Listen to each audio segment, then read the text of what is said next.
Assalamualaikum warahmatullahi wabarakatuh. Terima kasih. Baik, pada kesempatan kali ini saya akan membahas atau mempresentasikan materi tentang tugas anatomi, yaitu tentang sistem digestif, sistem pencernaan pada manusia. Apa sih yang dimaksud dengan sistem pencernaan? Jadi, sistem pencernaan adalah proses yang dilakukan oleh sistem organ pencernaan untuk mengolah makanan agar dapat diserap nutrisinya dan diubah menjadi energi. Sistem organ pencernaan pun terdiri dari organ-organ yang memiliki peranannya masing-masing dalam mengolah makanan. Perlu kita ketahui, organ utama yang menyusun sistem pencernaan pada manusia yaitu meliputi, menurut fungsinya meliputi ada mulut, kerongkongan, lambung, usus halus, usus besar, rektum, dan anus. Baik, yang pertama ada mulut. Jadi, proses pencernaan manusia dimulai dari makanan yang digigit, dikunyah, dan dihasilkan di dalam mulut. Makanan yang bercampur dengan air liur akan dipecah menjadi potongan yang lebih kecil oleh gigi, sehingga menjadi lunak dan mudah ditelan. Lidah pun berperan dalam mencampur makanan dengan air liur, mengarahkan makanan di dalam mulut agar tergigit secara merata oleh gigi, dan kemudian mendorongnya ke dalam kerongkongan untuk ditelan. Mulut pun mempunyai fungsi, yaitu yang pertama, sebagai jalur bagi keluar masuknya udara. Yang kedua, menjadi gerbang utama bagi makanan dan minuman untuk masuk ke dalam tubuh. Yang ketiga, berperan penting dalam menunjang aktivitas berbicara. Nah, selain dari fungsi, mulut pun mempunyai batas-batas mulut, yakni yang pertama, bagian depan rongga mulut atau oral cavity dibatasi oleh bibir. Bagian atas dibatasi palatum durum hingga palatum mole. Yang ketiga, bagian bawah terdapat otot-otot yang membentuk bagian mulut dan lidah serta pipi. Secara umum, mulut terdiri atas dua bagian, yaitu yang pertama, rongga mulut bagian luar atau vestibula, yaitu ruang di antara gusi, gigi, bibir, dan pipi.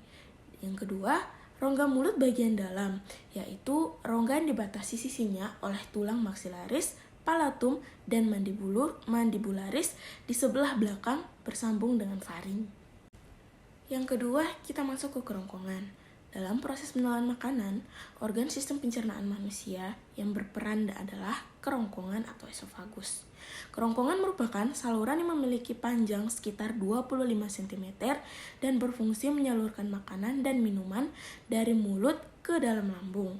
Di saluran ini terdapat otot berbentuk cincin yang disebut lower esophageal sphincter.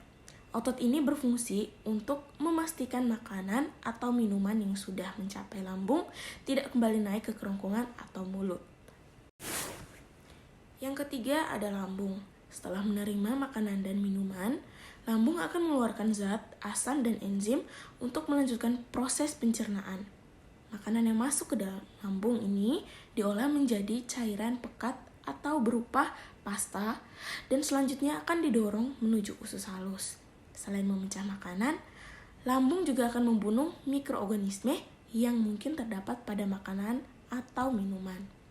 Secara umum, lambung memiliki fungsi yaitu yang pertama, menyimpan makanan, yang kedua, produksi kimus, yang ketiga, digesti protein, yang keempat, produksi musus, dan yang kelima, menghasilkan enzim-enzim dan hormon pencernaan. Secara fisiologi, lambung memiliki fungsi motorik dan fungsi sekresi. Fungsi motorik pada lambung ada 3, yaitu yang pertama, menyimpan makanan sampai dapat diproses di dalam lambung. Yang kedua, pencampuran makanan dan sekresi dari lambung sehingga membentuk seperti bubur.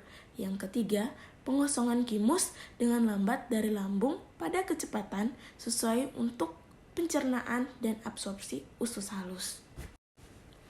Adapun bagian-bagian dari lambung, yaitu 1. Pars cardiaca, bagian gaster yang berhubungan dengan esofagus, di mana di dalamnya terdapat ostium atau lubang kardiakum.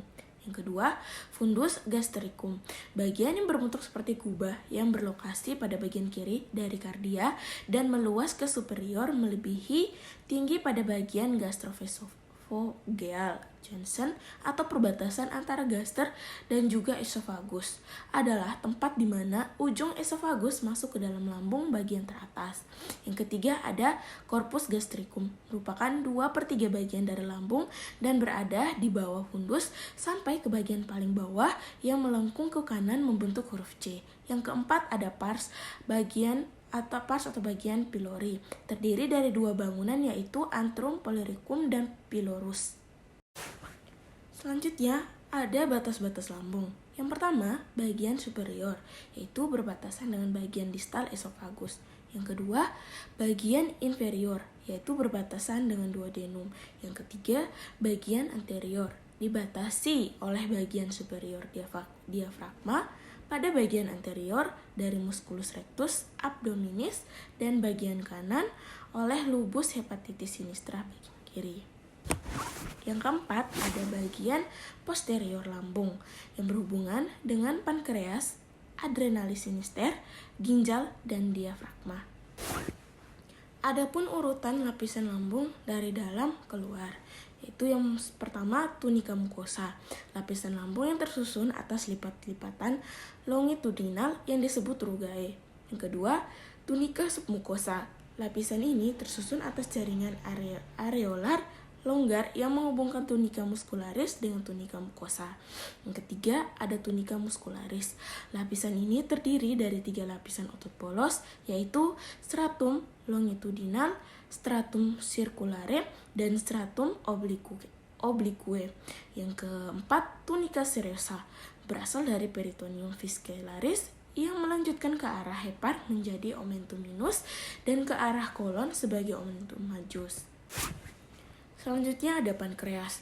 Dalam sistem pencernaan manusia, pankreas menghasilkan enzim yang bertugas untuk memecah nutrisi seperti enzim lipase, protease, dan amilase.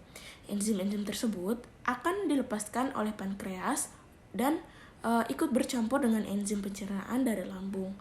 Enzim lipase berfungsi untuk mencerna lemak menjadi asam lemak. Protease untuk mencerna protein menjadi asam amino, sedangkan amilase untuk memecah karbohidrat menjadi glukosa. Yang kelima ada kantong empedu. Hati atau liver merupakan penghasil cairan empedu yang peranannya sangat penting dalam sistem pencernaan manusia, yaitu memecah lemak menjadi asam lemak. Cairan empedu ini terdiri dari kolesterol, garam empedu, bilirubirin, air, serta mineral seperti kalium dan natrium yang disimpan di dalam kantong empedu. Ketika proses pencernaan makanan berlangsung, cairan empedu akan dialirkan ke dalam usus halus. Selanjutnya ada usus halus. Makanan yang sudah menjadi pasta atau kimus atau dikenal dengan chyme di dalam lambung akan didorong ke usus halus dengan gerakan peristaltik usus. Di usus halus, makanan akan dipecah lebih lanjut dengan bantuan enzim dari pankreas dan cairan empedu yang dihasilkan oleh hati. Usus halus sendiri terdiri atas 3 bagian, yaitu duodenum, usus 12 jari, jejunum, usus kosong, dan ileum, bagian terakhir dari usus halus. Duodenum bertanggung jawab untuk melanjutkan proses pemecahan makanan, sedangkan jejunum dan ileum bertanggung jawab untuk proses penyerapan nutrisi ke dalam aliran darah. Selanjutnya, usus besar. Setelah nutrisi diserap oleh tubuh, semua makanan yang diproses dalam sistem pencernaan manusia akan meninggalkan sisa atau limbah yang disebut tinja atau feses. Usus besar akan mendorong limbah makanan tersebut ke dalam rektum, yaitu perhentian terakhir pada saluran pencernaan. Proses pengolahan dan pencernaan makanan hingga menjadi tinja umumnya itu memerlukan waktu kurang lebih 30-40 jam. Ketika rektum sudah terisi penuh dan tinja di dalamnya siap dikeluarkan melalui anus, Anda akan merasakan mules dan muncul dorongan untuk buang air besar. Yang terakhir yaitu ada anus. Fungsi dari anus yang utama adalah sebagai jalan keluar feses atau tinja. Jika ada masalah pada anus, maka ini bisa mengganggu sistem pencernaan secara keseluruhan. Halo dok, anus adalah lubang di mana saluran pencernaan berakhir. Cara menjaga kesehatan sistem pencernaan, beragam penyakit yang menyerang sistem pencernaan manusia seperti mah, penyakit asam lambung, diare, sembelit, penyakit Crohn atau wasir bisa terjadi jika kesehatan saluran cerna tidak terjaga. Gangguan sistem pencernaan ini dapat menyebabkan proses penyerapan nutrisi di dalam tubuh terganggu sehingga meningkatkan risiko terjadinya malnutrisi atau kekurangan gizi. Oleh karena itu, Anda perlu menjaga kesehatan sistem pencernaan dengan melakukan beberapa tips berikut. Yaitu yang pertama, minum air putih minimal 8 gelas perharinya. Perbanyak konsumsi makanan tinggi serat seperti buah-buahan, sayuran, dan biji-bijian. Batasi konsumsi minuman beralkohol. Selanjutnya, hentikan kebiasaan merokok. Berikutnya ada batasi konsumsi makanan berkolesterol tinggi, konsumsi makanan atau minuman yang mengandung probiotik, dan yang terakhir, lakukan pemeriksaan kesehatan secara rutin ke dokter serta olahraga secara teratur. Sekian presentasi tugas anatomi dari saya. Apabila ada kesalahan atau pengucapan kata yang kurang jelas dan kurang dimengerti, mohon maaf. Terima kasih sudah mampir ke channel saya. Wassalamualaikum warahmatullahi wabarakatuh.